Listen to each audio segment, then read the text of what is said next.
বিসমিল্লাহির রহমানির রহিম। আসসালামু আলাইকুম। কেমন আছেন সবাই? আশা করি আল্লাহর অশেষ রহমতে সবাই খুব ভালো আছেন। আমি যেভাবে লইট্টা মাছ ফ্রাই করি সেটাই আপনাদের সাথে শেয়ার করলাম। কে কিভাবে করেন আমাকে একটু জানাবেন। এই মাছগুলো আমি লেবু এবং লবণ দিয়ে অনেকবার খুব ভালো করে ধুয়ে নিয়েছি। ভাজার জন্য আমি ছোট ছোট টুকরা করে নিয়েছি।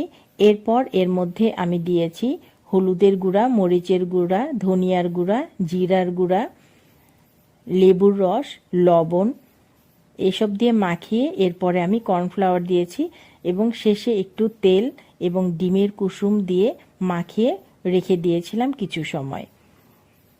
এরপর আমি কড়াইয়ে বেশি করে তেল দিয়ে হালকা আঁচে আমি মুচমুচে করে ভেজে নিয়েছি। এই মাছের ফ্রাইটা আমার খুব ভালো লাগে, আমার বাচ্চারাও ভীষণ পছন্দ করে। আপনারা কে কিভাবে এই ফ্রাইটা করে থাকেন আমাকে কমেন্ট করে জানাবেন। সবাই ভালো থাকবেন, সুস্থ থাকবেন। আল্লাহ হাফেজ।